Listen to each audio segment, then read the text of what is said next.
Hi, I'm Krista Redpath, and you are listening to Where Are They Now, a summer podcast series brought to you by Krista Redpath Media, where we break down the game, elevate the story, and champion the female voice.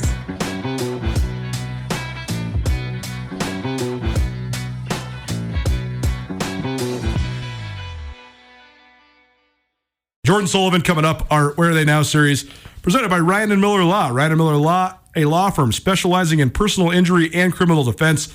They handle cases across the state of Montana and focus in specific areas of law to ensure their clients with the best representation. Their firm proudly handles automobile accidents, medical malpractice, wrongful death claims, DUIs, and criminal charges. Ryan and Miller Law, your Montana attorneys. Visit ryanmillerlaw.com for more information. Only got about 1 minute before we got to roll this Jordan Sullivan interview, but I've always found her a compelling character. Obviously, there's the family ties when it comes to Rob and Selvig, but I think Jordy deserves so much credit because she has carved out her own niche, both as her time as Lady Griz and now sort of making her way in the coaching business, and she's reached high heights at the University of Utah. She's so well loved. She's getting married here in the next month, and she sent me the list of Lady Griz teammates and former players that are coming, and it just spans across so many different generations. Jordy was a generation connector, and she was one of those players that really had the ability to just reach out and connect with so many different players and from all over Lady Griz history books, and she's really special. Certainly an awesome tie to Eastern Montana as well, because she's from Sydney. And so we started our conversation about her background and what it was like growing up as Rob and Selvig's niece here in the state of Montana. One of our favorites, an all-time great Lady Griz, and now coaching down there at the University of Utah, Jordan Sullivan, our guest on our Where Are They Now. Jordan, thanks for being here. How you doing? Thank you guys for having me. It's awesome to see your guys' faces and be here. So thank you. Let's just start with the here and now. You're there at the University of Utah, been there for, I guess, 3 years now. So just take people through what it's been like. You were at Montana, your alma mater, for several years, and now you're coaching, at the highest level of college basketball. I'm sure there's a lot of comparing and contrasting that we'll get into, but just tell us just about your current role and what it's been like being down there in the University of Utah. Yeah, Utah has been awesome. It's been a pretty, Missoula, Montana is probably one of the hardest places to ever leave for anybody that's ever lived there. And so coming to Utah, that was hard in itself to leave Missoula, but it's a really cool city. Salt Lake it's got that outdoor, you got the city, you got the outdoors, so it kind of feels like that Montana mountainous feel. So that transition was easier for me, and I really need that, I think. So that's been fun to come somewhere like that. But basketball wise, it's a tough, it's tough anywhere you go, but I think this level, recruiting especially is just a different beast, and the people you're trying to beat for recruits it's just surreal a little bit, because I'm like, oh, you talked to Gino yesterday? Like, okay. And that's just the norm now. But that's where I'm like, I've had to get used to that. And that part is specifically different. But there's a lot of similarities. Like you said, coaching is coaching and relationships are relationships. And, what you put into it is what you're going to get out of it, I think, wherever you go. So it's been fun. So Jordan, growing up in Sydney, Montana, you probably, you spent a lot of time playing basketball and being associated with the game of basketball, obviously a part of a very storied family. But can you talk about growing up in Eastern Montana and what that was like in small town Montana? Yeah, Eastern Montana, man. I went back there in the beginning of May and drove down the High Line and just kind of I was driving by all these small towns that I hadn't been by or driven by for so long. And I'm just kind of reminded by, there's not a lot out there. It's like a small, tiny town and then land with nothing else. And it's pretty and it has all its, perks, but you really are like, wow, I was in the middle of nowhere growing up and I didn't know any different. And so I loved it. And it's still, a great place to call home. But Sydney had basketball and sports, and that's what you did. And that's what, kept you busy and kept you out of trouble and all those things. So I really appreciate growing up there, because I have appreciation for other things now as a result of it. And the community and that small town community, there's really nothing that can compare to everyone just kind of rallies behind you and gets behind your teams, and everybody has to be a part of everything so that you can even have a team. Sydney gave me that appreciation for all kinds of other things now. But Yeah, that's Sydney. I don't know how many people, when I tell people I'm from there still, they think it's Australia. And I'm like, no, like, do you hear me? I'm not from Sydney, Australia, but they just don't know. And I've shown people like how I get home. Like now that I'm here, the staff here at Utah, I'm like, so this is where I had to go to drive 4 hours to get here. And then I drove back 12 hours and they're just like, whoa, but that's just kind of how it is. You don't really think anything of it when you are from there. What do you think of just how Sydney has sort of changed and evolved over the years? Because a lot of small towns in Montana, they're all based around the same thing, but there was like the oil boom in Sydney, and then there was sort of like an influx of population, but then some people left. So, I mean, I'm sure this is probably, it'd be a really interesting question for your family that's still there. Yeah. But I mean, what do you think of just the way that it's sort of evolved and changed? I thought it was really different when I went back in college, like right in the heart of the boom. It was very different. And like I could go into the grocery store and not know anyone. And I'm like, what? Right. Because usually it's like, everybody. So that was really strange. And now it's kind of back to more normal to what I grew up in. But during the heart of the boom, there's no groceries on shelves. You don't know people. There's new hotels popping up. And I'm like, this is really weird. But yeah, I think that would be a better question for my family that's lived there for the whole time. But yeah, it's changed, but it's kind of back to the Sydney I knew growing up. So Jordan, you mentioned the sport. You mentioned the sports aspect of it too. Mm-hmm. City's always had solid basketball, but I mean, like the dynasty in football in the late '80s, early '90s, and then all the wrestling championships. There's been a lot of championships in Sydney, especially specifically football and basketball. So, just having that success, how much you think that just as a town, as a community, how much you think that sort of infiltrated your athletic mindset? I think when we didn't win a state championship or even get to a state tournament for girls basketball, that was seeing those other sports have that success. It was like, okay, this is doable, but it's time for us to get back there. So that was motivating for me in high school to rally with my teammates and get to the state tournament, because it just hadn't happened a lot for girls basketball. So, yeah. So Jordan, you came to the University of Montana and played for your uncle, Robin Selvig, favorite for everyone in Missoula. Good guy. He was in his 33rd year by the time you came in. Your mom played for him. Your aunt played for him. Was it always a given that you were going to go to the University of Montana and be a Lady Griz? It's funny you asked that, because that was kind of the story that I grew up knowing, and I always wanted to go there. And I went to their camp every summer since 5th grade, and I always wanted to be a Lady Griz. And then when I was playing, I think my junior summer and sophomore summer, and I was playing AAU, and I was out on this, AAU circuit and getting more exposure and hearing from all these other schools and coaches. And I'm like, just had a stubbornness about me for a little bit where I'm like, I don't have to go to Montana just because everyone thinks I should go to Montana. Like that was my stubbornness. And then I came back around and was like, no, this is the best place for me to go. I've always loved it. Why wouldn't I go there? But there's a little point in time where I was being a little chippy about it, but it ended up being exactly where I should have gone. Was there pressure given just all your family? Yes, there was pressure. I'm sure.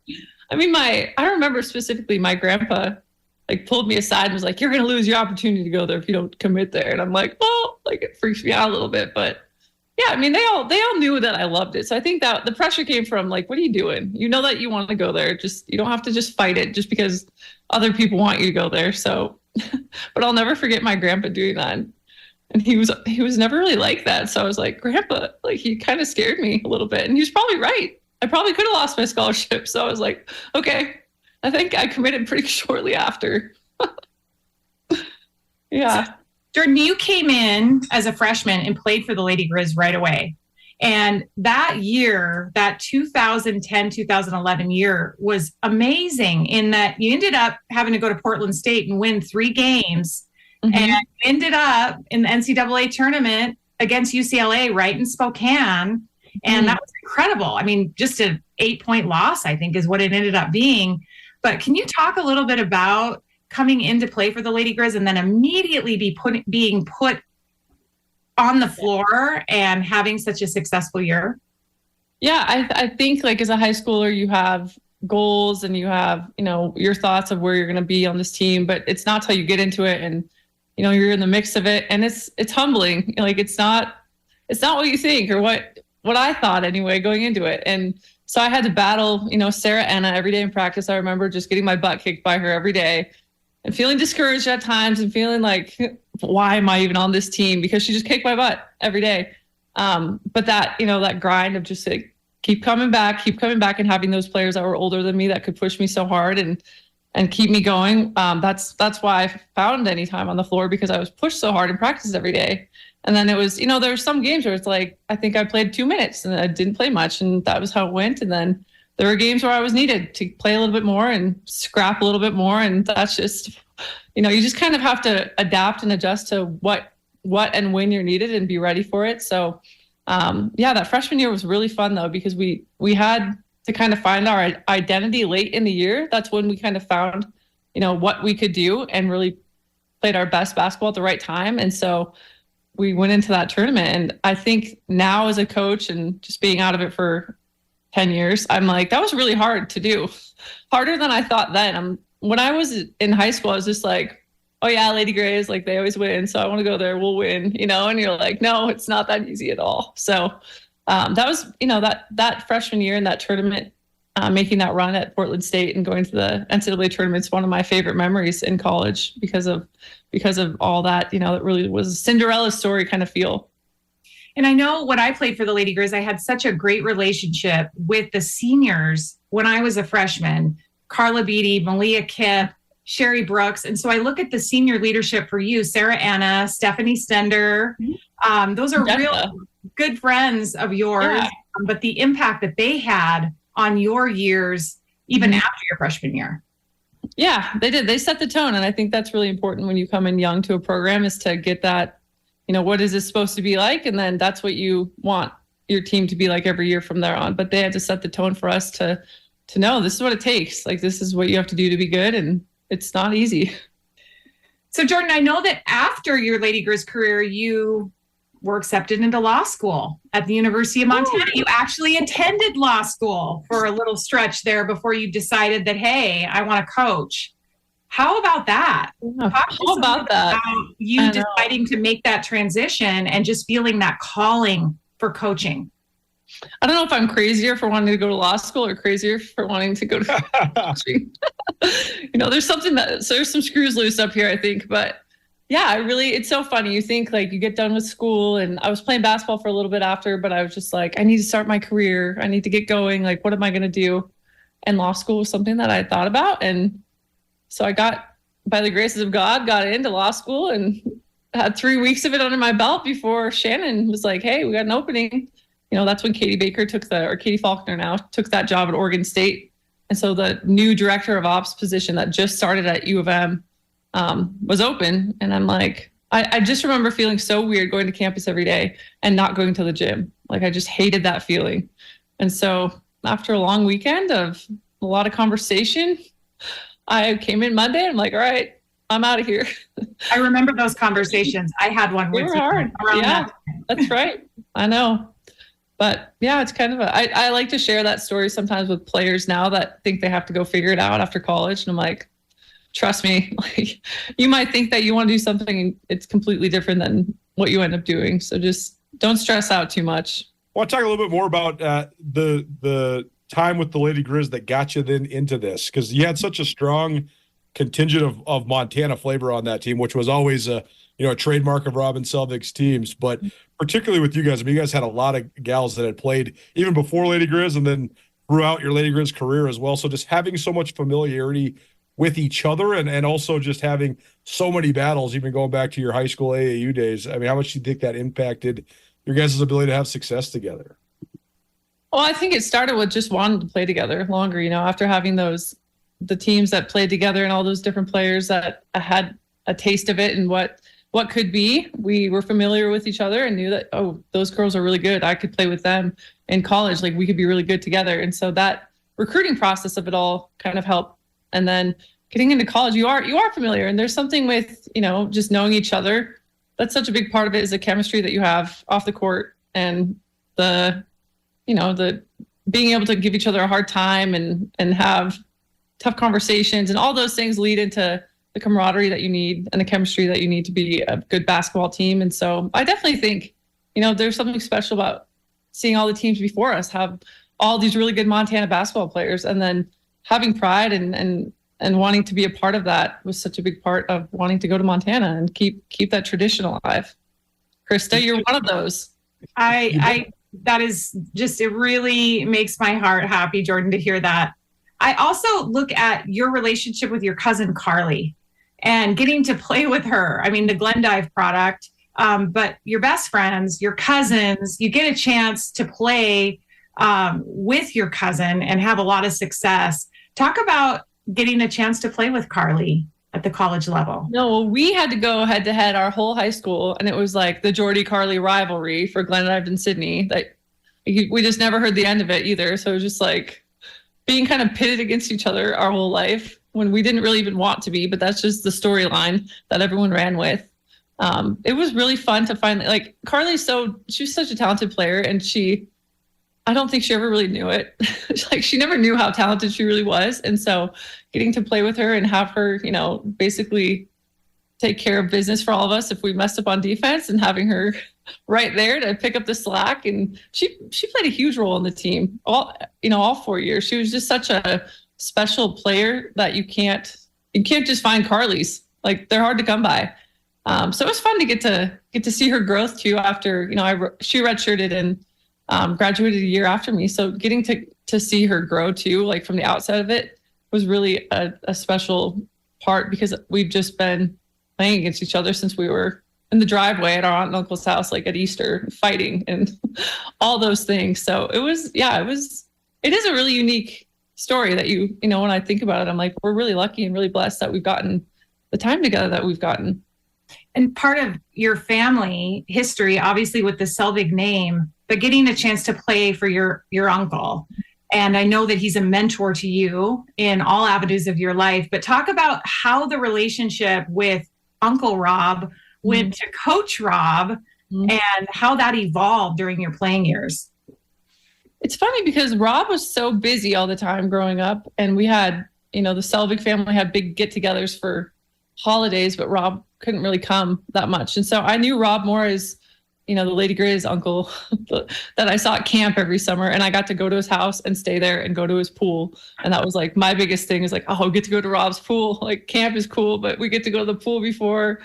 We got to load up our car with snacks and a TV and like drive 9 hours to Missoula for camp. And so that was like, he was a fun uncle for me for a long time that way, until basketball started to kind of take shape as something that could be, down the road thing and something I do after high school. So yeah, when I got to college, that, he was the same old Rob, but I did have to, just address him differently and try to call him coach and those little things. But he's always been the same exact person, whether it's been at his house, jumping in the pool, or coaching us. And he's got tough love. And that's what I appreciated, his tough love with us. And that's why I like to think I got tougher playing for him. But, it was, I really, really am so glad I got to play for him. Well, I have to talk about that pool for a second, because we all have so many memories there. We still do. I do want to go up to the Selvig pool, and I do in the summer. And it's kind of a gathering place for all of us when we're in town, which is so much fun. Mm-hmm. I know. He still keeps that thing looking so clean and like everything looks so good. So yeah, that's his baby. That pool is one of his babies. Ryan and Miller, where are they now? Jordan Sullivan, our guest this week. Krista Redpath co-hosting with me, Colter Nuanez. You said something interesting there, Jordan, when we were talking about your freshman year and winning the 3 games, on an opposing court to go all the way to the NCAA tournament, and how you didn't really realize, how difficult tasks like that are until you sort of got into coaching. And that seemed to just be like the Montana way for both of you guys when you're playing for the Lady Griz. So now that you're in coaching, you're probably trying to figure out, like, how do you get to that point? How do you get a team to like refuse to lose, right? Like Mark Mariani and I talked about this a couple weeks ago too. He's like, I don't know how we did it. I don't know how we went 61-5 or whatever they went. You just kind of did it, and you didn't really actually know how cool it was until later on. It seems like you have a similar perspective. It is like that. And when we play, just going into a tournament now, like it's hard to win that first game. Like, you got to get in there and have a great game and beat a great team and have everything go your way. And, those boxes all have to be checked, and then to do it again and then do it again. I'm like, how even just the physical aspect of it is difficult. But I just think when you go into that and you're just like, not to a point of being cocky, but you're just like, oh yeah, this is what we have to do. This is what you do. And you just don't really think too much about it. Maybe that was that naiveness of being a player versus a coach. But yeah, now I'm like, good Lord, like we got to survive this first one. And then you just have that like in the back of your mind. And, you know, you don't want your team to think that way. But as a coach, sometimes you just know, like, this is tough. Well, one thing you guys had too, and it's been so interesting to see how the Big Sky Conference has evolved since they moved away from it. But the tournament used to always be hosted by the regular season champs. You knew that if you could get it in Missoula, you're going to have a huge advantage over everybody else. So being in somebody that played in, you know, non-neutral site tournaments on home courts, but then also coached at the ones that are, you know, in Reno and Boise, just compare and contrast those things for us. Well, I know my senior year, we went to North Dakota and we played in the championship game there and we lost. And that was a real, like, I was like, damn, this is way better at home than going to play, you know. I didn't feel it even as much at Portland State because we won there. You know, we won that game and we won that tournament. But we got to North Dakota and it was tough and we had to, you know, we didn't win. And I think that was really eye-opening, that experience. And then going to Reno and Boise, I mean, there's something about it, you know, I can see where if you're not that first seed, like you go in there with, hey, we got a better chance here. But when you get to host, it is such an advantage. It's an awesome advantage. And it gave you something to play for and something to work for. And it came down to the wire a few years too, where it's like every last game was going to dictate if you got to host. So I mean, as somebody that got to play in a hosted court, like I love that. Certainly good memories from the past with Jordan Sullivan and some good analysis too of since the Big Sky Conference moved to a neutral site tournament. After an accident, you want an attorney you can count on and trust. Someone who will fight for you and make sure you get the compensation you deserve while you focus on healing and getting back to your normal life. When you hire Ryan and Miller Law, that's exactly what you get. If you've been injured in an accident, call Ryan and Miller anytime, any day, and get the help you need from their experienced legal team. You can call 542-2233 anytime, 24/7. Also visit RyanMillerLaw.com. Ryan and Miller Law, your Montana attorneys and trial attorneys. More with Jordan Sullivan and Chris Redpath on the other side. Our Where Are They Now series presented by Ryan and Miller Law. Our guest this week, Jordan Sullivan. She was an All-Big Sky player for the Montana Lady Griz, led Montana to several NCAA tournaments, and then went on to play overseas in Denmark and Luxembourg. We'll get into that here in just a minute. But I know that you sort of helped with, you Lady Griz are also close, but Jordan walked a very similar path as you did, and I know you mentored her a lot when she was making her decision to go overseas. Ooh, she's the closest to a sister that I've had, and I've definitely been tight with her. And Jean McNulty King is also someone that you have to give a lot of credit to because she's just a phenomenal agent. She was one of our guests on this series last year. Yes, Hall of Famer for U of M, and she put me in an amazing situation over in Denmark. And Jordan also fit that role quite nicely, just with the European game. And Jordan's a physical player. She likes to do all the little hustle things that are necessary to be successful in the European League. And just a great experience over there. It's interesting, Coulter, because I set her up with some of my friends. And so we have mutual experiences, different, like a decade difference in years. But just the people in Copenhagen, Denmark are incredible. And her host family is coming back to the U.S. which is so cool, for her wedding next month, which is awesome. More with Jordan Sullivan, our Where Are They Now series presented by Ryan and Miller Law, your Montana attorneys. Visit RyanMillerLaw.com. We have not talked about your professional basketball career and you wanting to continue to play, and you still had that drive in you.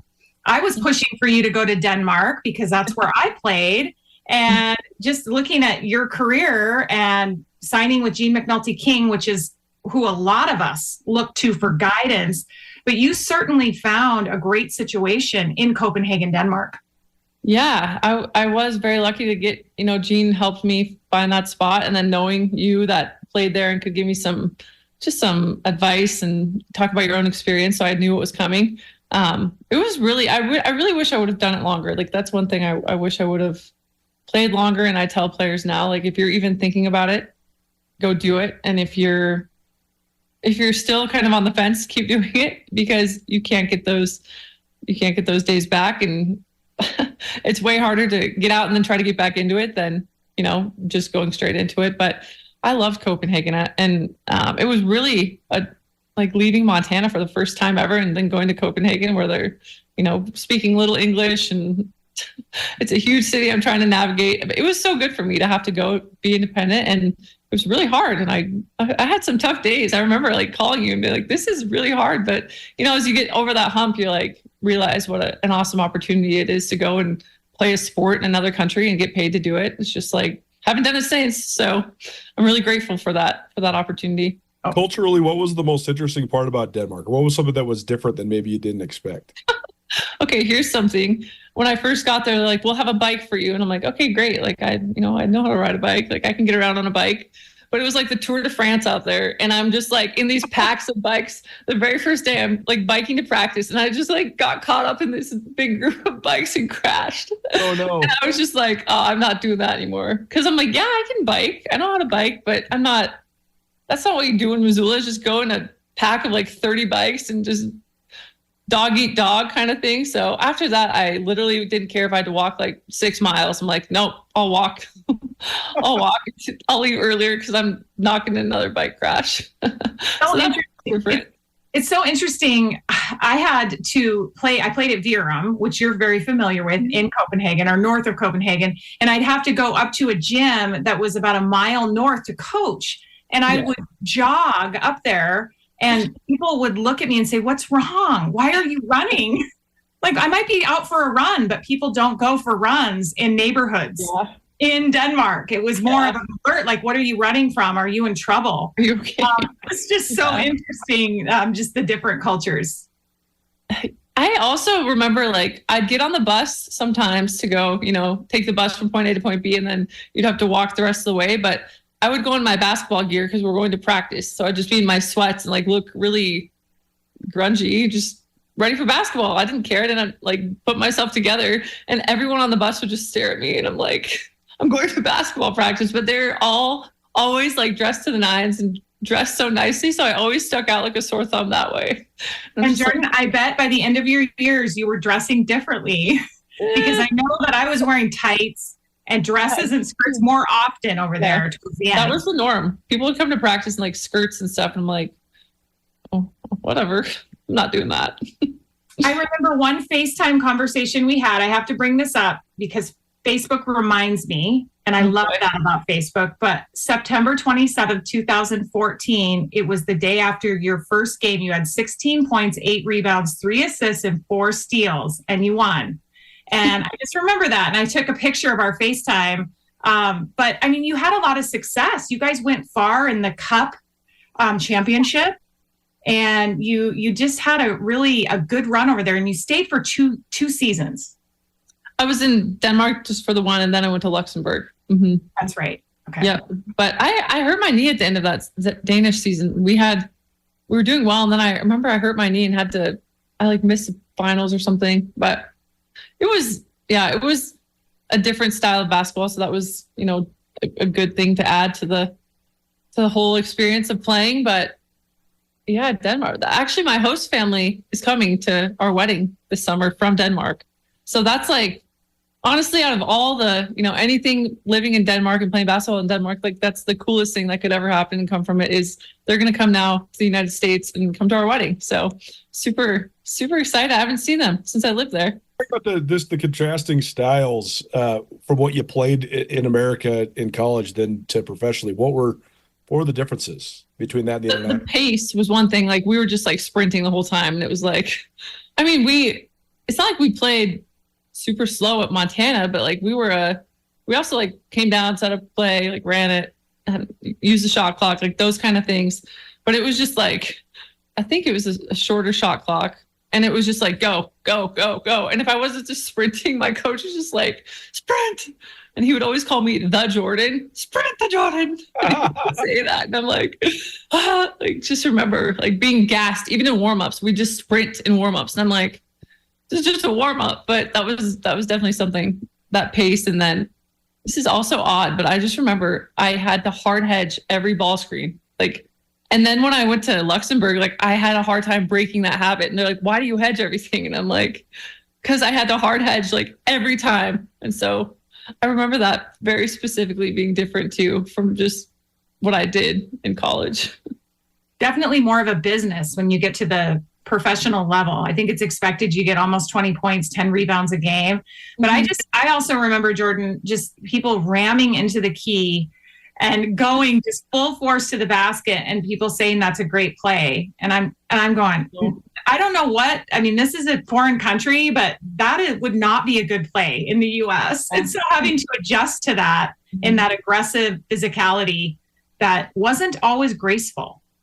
Like charges that was such a thing that we were, it was like a big deal to take charges in college with Rob. And then over there, like that wasn't a thing. And I'm like, I would get so upset. And I remember one time I just got plowed over by someone, like went flying.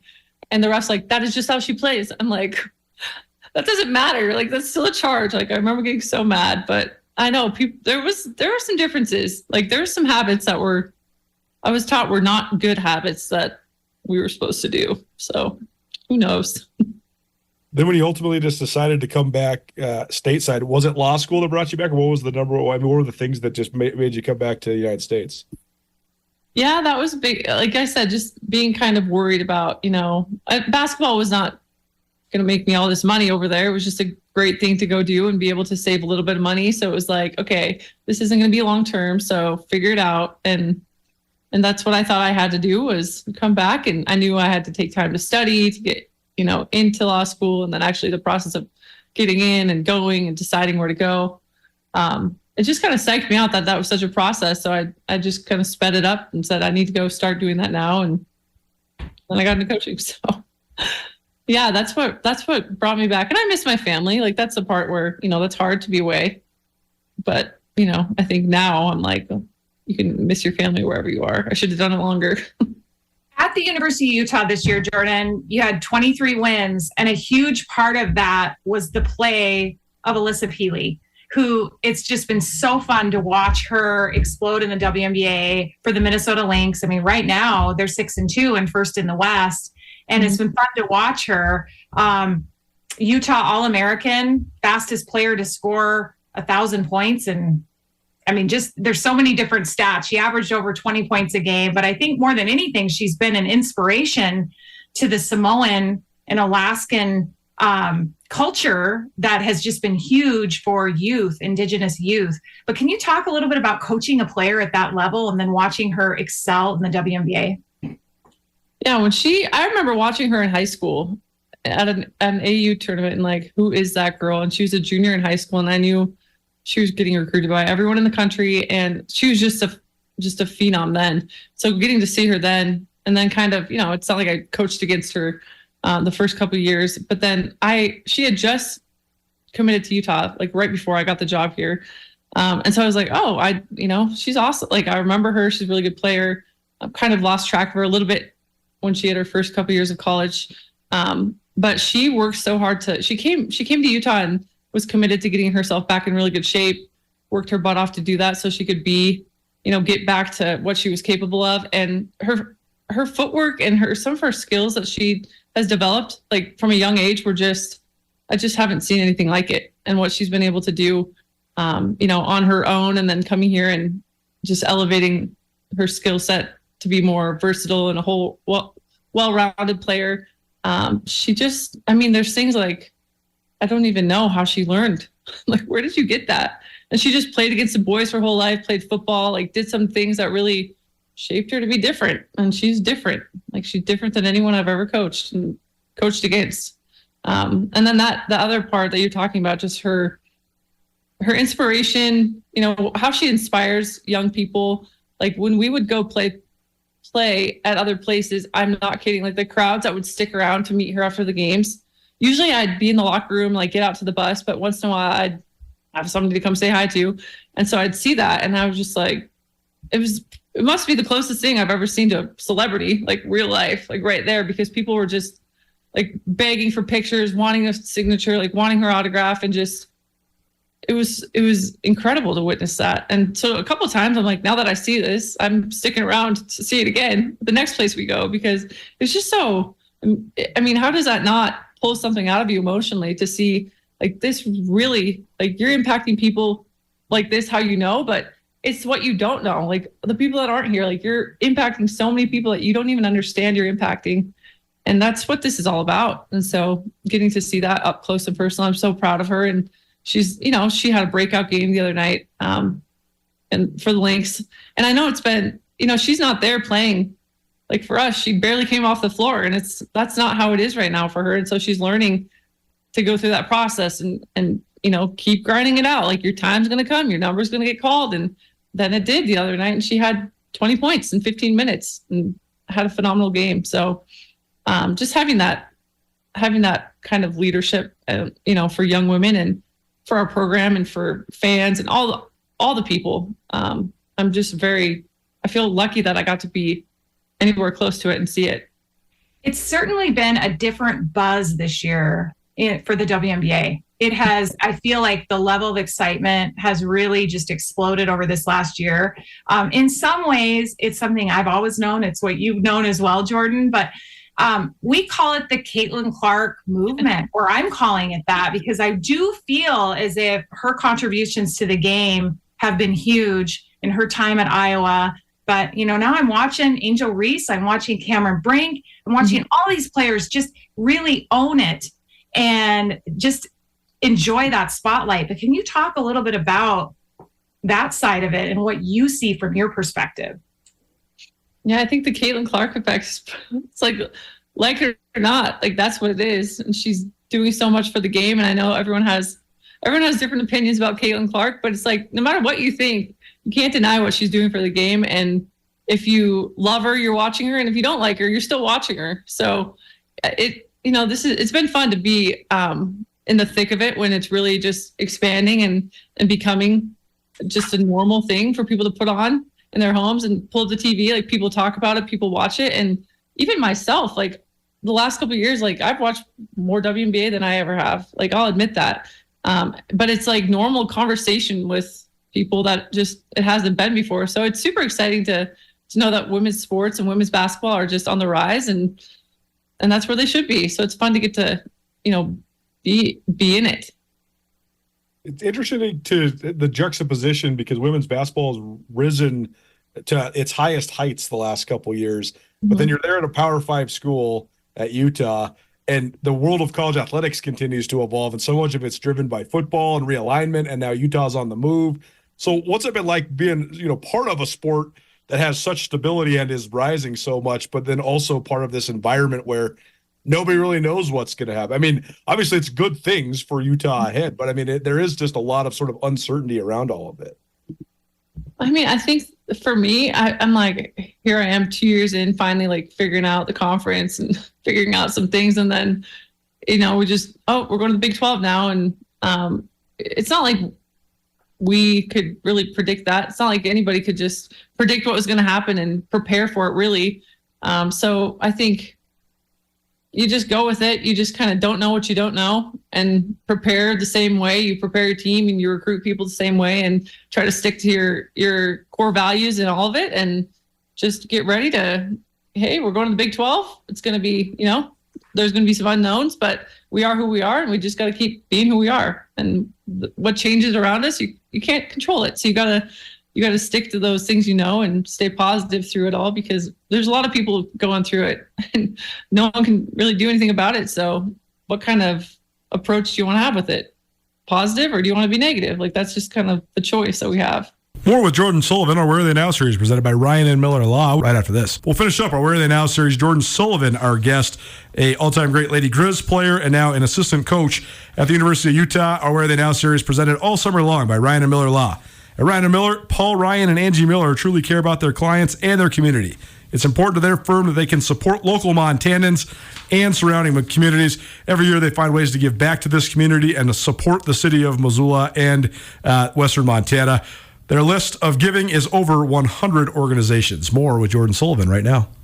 Jordan, can you speak to the NIL side of the game and what that's done for recruiting and what that's specifically done for the University of Utah? Oh, yeah, I can. I can speak to it a little bit. I mean, it's so important. I think that there's opportunities now for student athletes to get, to make money off their name, image, and likeness. Like, that's a no-brainer to me that there should be opportunities for that. And people are making the most of it. And, there's people that really are making a future for themselves because of it, and good for them. Do I think it's gotten a little out of control? Yes. Do I think, like how it shapes recruiting and some of the horror stories that I've heard from it, there's two sides of it. And so I think it was put into place for a very good reason, and it was necessary. And I also think, it's gotten a little out of control. And so recruiting in this time there's different challenges that haven't been before, but they're for everyone, and everyone's trying to navigate them and figure it out. So it just keeps everyone on their toes. That's for sure. Trying to figure out like how to keep up with it all.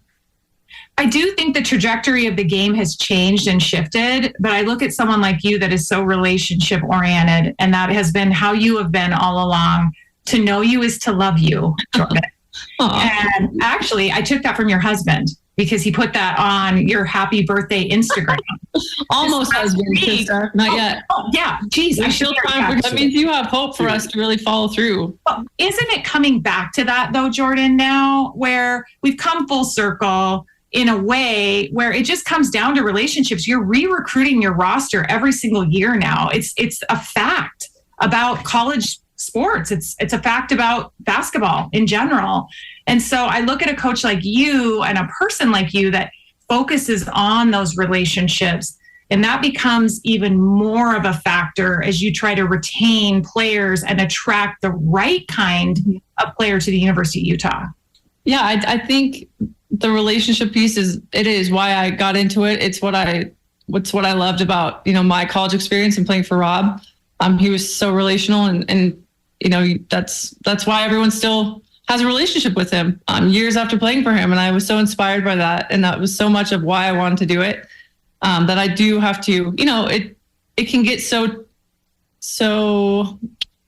busy and distracting from that being the main point. And it's so important to stay true to yourself in that, amidst the distractions and amidst all the extra noise that comes in nowadays. But if that's why you're doing it, then you gotta, that's what's important to you. And it is more important than ever, like you said, to, you have to have relationships with your current team. It's not like, and you always have had to, that's nothing new, but it's more important than ever that those are maintained and nurtured and cultivated, because it's easy to leave. It's just easier to leave. And that's just a fact. And so, it's an interesting time that way. But I do think like our head coach is she's like, double down on who we are. Like when it gets to this, we need to just double down on who we are. And this is what's been important for us. This is what's built this program and got it going to be this top 25 team. And that's what we have to stick to. Even when it's not easy, you got to stick to that, because that's all you got. If you can't stick to, your guns and be true to yourself, then at the end of the day, what are you hanging your hat on? And so I appreciate that so much about Lynn Roberts and having that guidance. That's what she expects from us, and we're not swaying away from that. And it's important to me. So having that kind of leadership has been absolutely, it's just very important for me to have that here to be able to do what I'm doing. Jordan, I hope that you still have an amazing candy jar on your desk, because you had one at the University of Montana, and I was in. And I would have a piece of candy, but I hope that you still have one on your desk, because I bet your players love to come in. And when you talk about relationships, that is the key driver there, to get people to come say hi. Gotta have some candy. No, I still have a candy bowl. I have 2 of them now. Double down. So you guys are ever around here, you better stop in. Well, when it comes to that, you've been doing this for 10 years. What's probably hard to put a finger on it, just because there is so many unknowns in the coaching world. But I mean, what are just some broad thoughts and goals for the next 5 or 10 years for you? Obviously, you want to keep coaching. Yeah. I get asked this, and I'm like, I should probably have a better, like more clear answer, but I try to just be in the moment. And of course there's, I want to be a head coach someday. Like that's the goal. I don't know how short or far distance goal that is, but I'm really enjoying just being somewhere where I'm still learning a lot. And anybody you work for, you're always going to learn something new, wherever you go. And there's so much to take in, and just being around, not just Coach Roberts, but the staff, the players. You're just always learning, and being a sponge to the game is the key, I think. So as long as I'm still learning, which I don't know how I couldn't, then I'm growing and I'm getting better in some regard, and that's just gonna help me for when the time comes to do the next thing, whenever that is, wherever that is. That's the thing about coaching, you don't really know.